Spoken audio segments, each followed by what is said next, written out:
We're going to start today with a panel on fundraising for physical science startups with Jamie Goldstein and Matthew Norden. Jamie's been a founder and CEO of many startup companies and also a venture investor in several, quite a lot actually, deep technology companies. And Matthew has started companies and is also a venture investor focusing mainly in the clean tech area. So let's invite our panelists, Jamie and Matthew, to join us.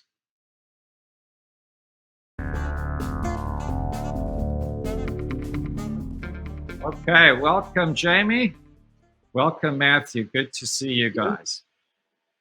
Nice to be here. And, Jamie and Matthew have both been involved with the Deshpande Center as our panelist mentors for quite a long time. So let's now look at some of the issues that are going on in fundraising for deep tech startups. And what we see, it seems like from the outside, it seems like there's actually quite a lot of money available. It seems to be a good time to raise money for companies, but you guys are right in the mix there. So let's kick off with Jamie. What are you seeing in the current fundraising environment for deep tech startups? Sure, Leon, thank you for having me. So the venture capital industry set records for year 2020 and set new records in the first quarter of 2021. So there's venture capital funding like it's never been before. There's a lot of problems in the world, and university research plays a strong role in helping create the innovation there. Luckily, there's a lot of firms now that are focused on these areas, tough tech and climate. Matthew's going to talk a lot about that. And I know this is a sort of a physical sciences panel, but I'll point out that there's a lot of software companies that come out of research-based startups as well. In our own portfolio, companies like Algorand and NeuroMagic and PathAI are all software companies that came out of this kind of research. So I think it's a phenomenal time to be thinking about commercializing these technologies. Right. And, Matthew, what we're seeing here, I know you focus a lot in the sort of clean tech, green tech area. It almost reminds me of, 20 years ago when we had the dot-com bubble and the internet bubble and the sort of communications bubble. There's a lot of money flowing into that area. The government is going to put a lot of money in. Seems to be, classic bubble situation, but probably a great time to raise money. Love to get your perspective on that. Yeah, I think if you're an entrepreneur with a climate tech proposition and you believe there is a God, she wants you to raise money right now. Absolutely right time, right place. I think in some ways it can be a little dangerous. There was a flirtation that Silicon Valley had with what was then called clean tech in the early 2000s. It kind of ended in tears. Lots of money deployed, lots of copycat companies got started, more than 200 in thin film solar alone. That was kind of doomed to fail from the outset. I do think things are pretty different now. I think if you look at the investors in climate tech 10 years ago, those were mostly kind of rebadged IT and biotech investors who were kind of coming up a learning curve really fast on industrial categories they might not have known very well. Most of the firms now are more purpose-built. Ours certainly is. Our team is majority PhD scientists. I think there was a lot of dependence on government at that time and a thought that there would be a price on carbon that would kind of make everything magically work economically. I don't think anyone suffers under that delusion right now. And, companies like the research-based founders that are, listening to us today are really building value propositions that don't depend on pricing or subsidy support. And I also think the macro is better. I mean, when you have now, 40% of the Fortune 1000 that have made climate neutral or climate negative pledges, in some cases with billions of dollars committed over a short amount of time, Microsoft, Google, Apple, others, it really is a different landscape, but it pays to be careful. Okay. So it sounds like I'm hearing from both of you, this is actually a good time to be a founder raising money. This is not one of those drought years where it's hard to do so.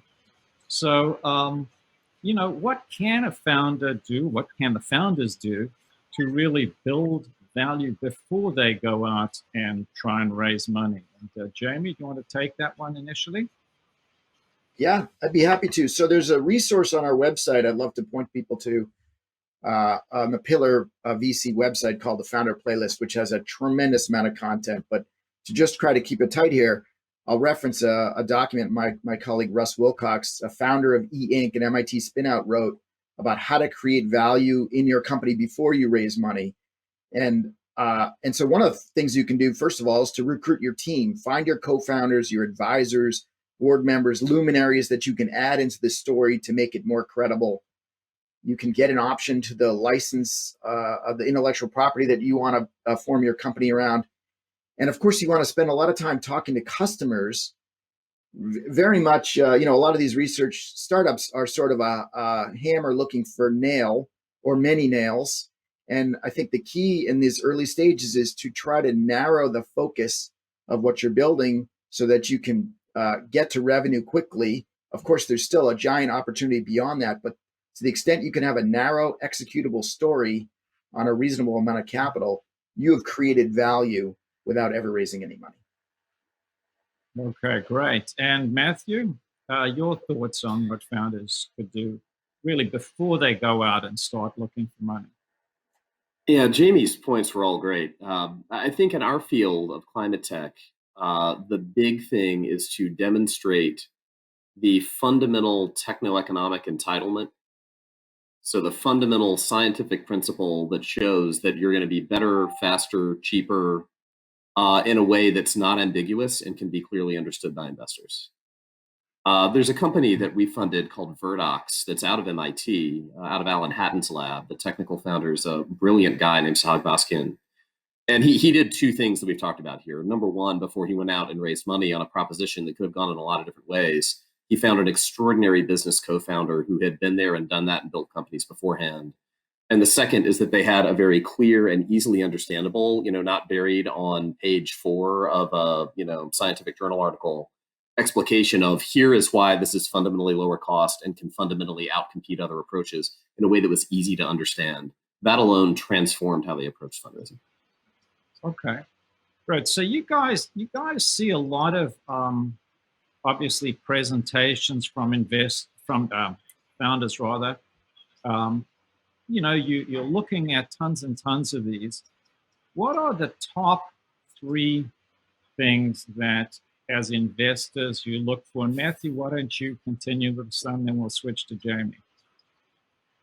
So it's hard to talk about a top 3 things because the top 3 things are actually the same. If you want to go beyond 3, you can go beyond 3. Yeah. Well, the joke, right, is the top 3 would be the same thing. It would be people, people, and people. In many ways, early stage venture investors are not so much investors with a capital I, we're talent scouts with a checkbook. And everything's going to change. The business plan is going to pivot. Nothing's going to go the way the team expects. The deck is like a good way to have a conversation with the founder about how they think about things and approach problems, but it's not a prediction of the future. What's not going to change is the people who are involved, or if it does, something's gone terribly wrong. So I think really getting to know people, being able to crisply tell a story on the page and in person of who you are, why you're qualified, and why you think this is going to change the world is a really big deal. After that, I would say number 2 and 3 for us, to beat a dead horse a little bit, are fundamental techno-economic entitlement. And then third, why this is not just different, but on what dimension is it extraordinary? And if we see something that's kind of interesting on a lot of fronts and, competitive on a bunch, but there's no one axis where it just blows the roof off, it tends not to bubble to the top of our investment pipeline. And Jamie, I see a lot of head nodding there. Yes, Matthew inadvertently stole my line. I think it's right. It's all about the people. I think early stage VCs, it's got to be 80 or 90% of the decision. I think people don't really fully understand that. But the other thing that a founder should remember is that, most VC firms are going to do somewhere between a half a dozen and a dozen deals a year. And so it's not always the question of could you make money on your project? Is this the best place the investor should spend their time and effort and capital? And so sort of mirroring what Matthew said, why can this be extraordinary? investors are typically looking for an investment in a company that can return their entire fund. And so if they're managing many tens or hundreds of millions of dollars, that has to be an extraordinary outcome. And so you have to make them understand that it has the capability to be that. Right. So, you mentioned typical fund might invest in, single digit number of deals in a year. So it's a small number. Let's look at this from the other side. If you're a founder, there's various sources of money you can go for. Some of them would be venture capital, some may not. So what sources of money should founders be looking at, and why those sources? And Jamie, why don't you continue? Sure. So I think founders should decide what it is they're looking for. Is it just that they're looking for money? Or are they also looking for help? And there's sort of two broad buckets as to where this could come from. There's equity and there's non-equity.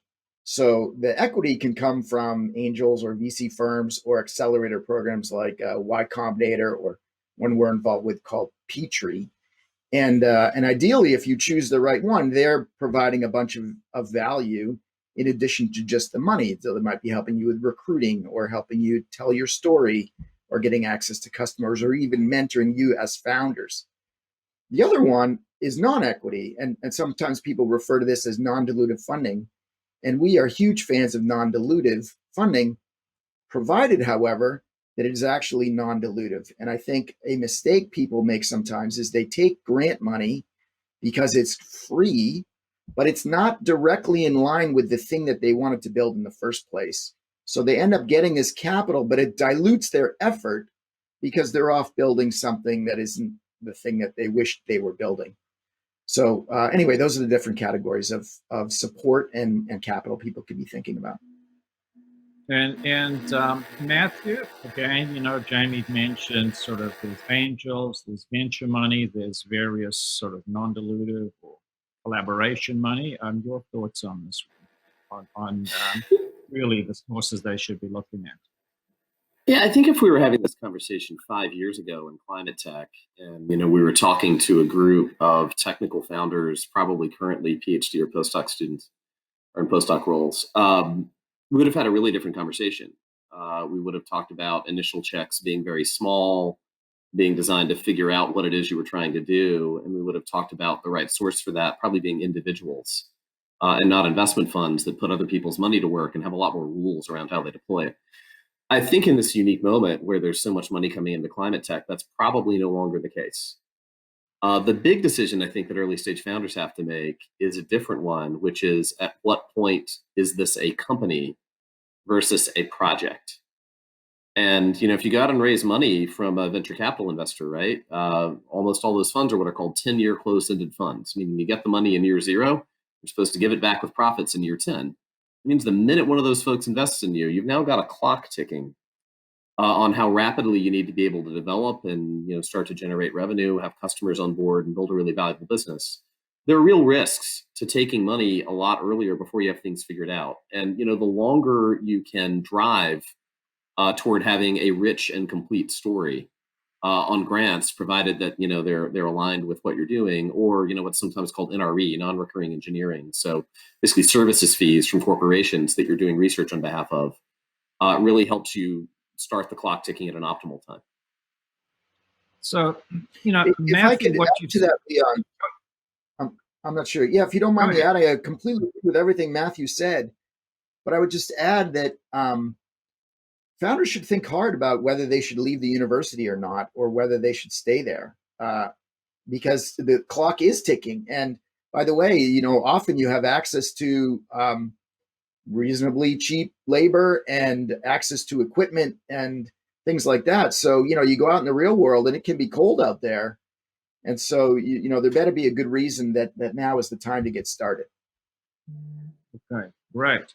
So what you guys have sort of talked about as well, Matthew, we're giving some specific advice, but if we kind of go down from maybe 10,000 feet right to the ground level and get in the mud for a little bit, and say, how should the founders actually go about raising money for their startup? What are the nitty gritty things they should do? And so, well, I'll let Jamie continue. See, you jumped in, so keep going Oh, at a nitty sorry. gritty level. Okay.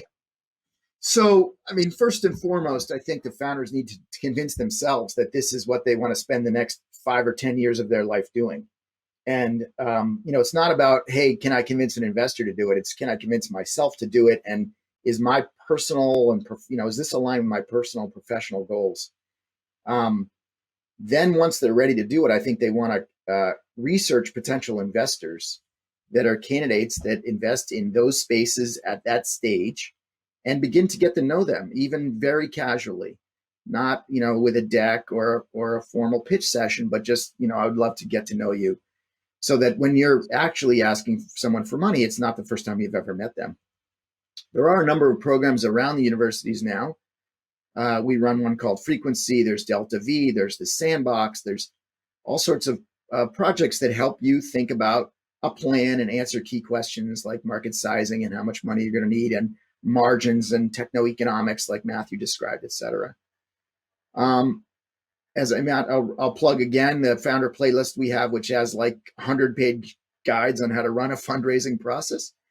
But I'll just, the one last thing I'll say is, you always want a warm introduction when you're trying to get to an investor, because most are inundated with hundreds or thousands of inbounds a year. And one of the ways they sift it is to rely on warm introductions from people they trust. Okay. Matthew, anything to add on the nitty gritty? Yeah, I think there's a nexus of two things, right? The overarching one is that fundraising is a contact sport.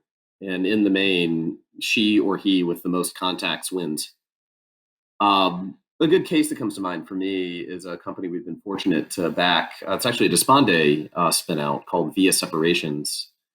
CEO is a brilliant new woman named Shreya Deve, who founded the company with her co-founder Brett. And the thing that Shreya did incredibly well was start to build relationships with prospective investors more than a year before this had an inkling of being a company. And not in ways that were, kind of fake or patronizing, but, sharing interesting ideas with people who wanted to hear them and looking for their advice. And not only us, but with the team that eventually became the Engine and other folks, there was really a lot of trust and confidence in the individuals behind the project that made, looking at it seriously, considering it seriously as an investment, a just kind of natural outgrowth of a dialogue that had already started way before. The other thing that I would get across, it goes to Jamie's point about how investors are inundated, right? It goes, you got to find a way to demonstrate that you're truly exceptional. There's a example I've given on this a few times, that if you look at pack animals on the savannah in Southern Africa, generally they all sort of stick together in a clump because they don't want to get picked off by a predator. But there's a small number of them that will go to the edge and will actually jump in the air. It's a behavior called stotting. They tend to do it when there's a predator around. You think, wow, evolutionarily, that's pretty stupid, right? No, it's an unfakeable signal. They're basically signaling to the lion upwind, I am so fast and so quick, you will never catch me, and I will give you a head start to demonstrate to you that you shouldn't even try. I would think about that. How do you stot? How do you find something extraordinary about you or your technology, that captures the eye and sends an unfakeable signal? Right. Excellent. Well, so that's, I guess if you're maybe, I don't know, I'll think I'm from Southern Africa, using the analogy of the lions in the kill here. One of the things we run into a lot of questions we get from founding teams at MIT is, how they should divide the equity. So let me throw this to you guys. Is how should they divide the equity, and does it even matter how they divide it? And so, Jamie, do you want to jump in on this one? I think it matters. This is a long relationship that you hopefully want to be productive and healthy over a period of time. And so everyone needs to feel like it was handled fairly, and it's a deal that's going to last. 5 or 10 years later, people still think it's fair. So how you actually divide that equity, I think, generally you should consider two things: contributions that have been made to date before the company is founded, and then contributions going forward. And those can be very different. It could be a faculty person that worked on it for 10 years and a grad student that worked on it for the last 3. And on the other side, it could be that it's the students that are going to end up being the founders and CEO leaders of the company and work on it 80 hours a week, and the faculty is going to work on it a half a day a week. So all those things need to be taken into consideration. I would say a lot of people tend to just say, hey, let's divide it equally. And while that's sort of the simplest thing and maybe the easiest, the path of least resistance, it may not be the solution that lasts the test of time. So let me give you a terrifying story on that front that I learned a lot from. So I learned venture investing at a firm called Venrock. It's arguably the oldest venture capital firm. Was the Rockefeller family's VC arm in the 1930s. And I show up as this bright-eyed, bushy-tailed total novice, and I get really excited about this technology. It's a university spin-out, actually. And I really want to invest in this company. It's going to be the first investment I make. There are 4 founders. 3 of them are technical founders, all out of the same lab, one of whom, it was his PhD thesis. He was the driving force behind the project, clearly sort of the MVP of the technical group. And then 2 other folks who were really smart and really constructive, played important roles, but probably weren't on the same level when it came to the company's success. And then there was a CEO who was in the business school and had been brought together with the other 3 in a sort of entrepreneurship program. They really had a commitment to equity between the 4 of them as co-founders, and swore up and down, we want this to be evenly split. We're 4 equal co-founders. And I did not spend the time with them that I should have to say, are you really sure you want to do this? Try to think 3, 4, 5 years down the road how you're going to feel about it. What happened is what you would expect. It became clear that the contributions were quite different in ways that Jamie had just laid out. And it led to a level of bitterness and recrimination and passive-aggressive behavior between those team members because they weren't being, recognized in a proportionate way. That was really personally painful for them. Manage that conflict up front so you don't have to deal with it down the road. Right. Okay, so I think we've got roughly another 5 minutes we can go on this panel. Just looking in our general time clock. So. Matthew, you brought up sort of an interesting, I'd say, mistake made by founders. I'm sure there are many other mistakes. So, let's discuss what are the common mistakes that founders make once they get going with their startups. And Jamie, I know you've never seen any mistakes in your portfolio, but I'm sure you have some thought. Not yet. Who'd like to go first? Yeah, I think there's always an umbrella over these things, and the umbrella that I think is really tough for first-time founders, it's where having advisors will help you a lot, is you need to be able to see things from the other person's point of view. And particularly in deep tech categories, we tend to find technical founders, show up without other folks who are balancing to them in understanding what this looks like as a business. And it encourages a view of their project as kind of a research project looking for a problem to solve in a way that's unfair when it may not be, just because the optics aren't around it of having a more full-featured team and taking it seriously as a business versus a technology project. I think the second is just assuming way too much knowledge. Great founding technical CEOs strike this wonderful balance where they're able to talk in a straightforward way, in a way that's really engaging and respectful about what they're doing, while not assuming knowledge that causes them just to talk right over the head of the person they're trying to fundraise from. The advice I often find myself giving to founders is, imagine you were trying to explain this to, let's assume that your father is not technical, to your dad. You wouldn't talk down to your dad. You wouldn't talk to him like a 4-year-old. You wouldn't be disrespectful, or speak to him about it in a way that insulted his intelligence. But you would assume that you do something different than he does and would try to explain things crisply, succinctly, with analogies, to get the point across. That's the big thing for me. And because, the ability to tell a story and communicate is one of the best predictors of CEO's success. Like, the first job of the CEO is to capitalize the company. So many initial pitches that we take fall out of the pipeline because we just can't understand what it is they're doing. Okay. Jamie, so let me ask you now, you've been on lots of boards of startups. You're advising the teams, you're advising the CEOs.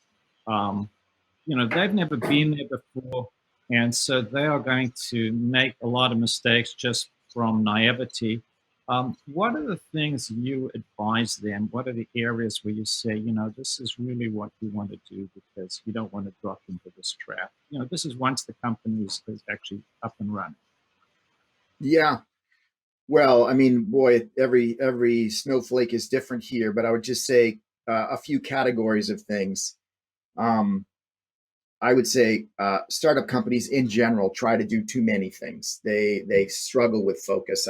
I feel like we are advising every one of our companies to get focused on fewer activities. Pick one product line, put all your energy behind it. Don't spread yourself across three. The other is a lot of our founders are doing it for the first time, and they don't know how to recruit. The whole process of recruiting and judging talent. I remember when I was a founder and I was building my first company ages ago, I didn't know what great looked like because I had not ever hired a great salesperson or a great marketing person or a great finance person. And so we encourage people to leverage their board, their advisors, their mentors, their friends out in industry to help them interview people and help develop a filter for what great looks like so that they can surround themselves with a really strong team. All right, great. So let me throw final question to each of you before we close. You got quick 10-second answer or 20 seconds. What mistake or mistakes have you made that you wish you'd known about before you started a company? And Jamie, you want to go, and then we'll go to Matthew.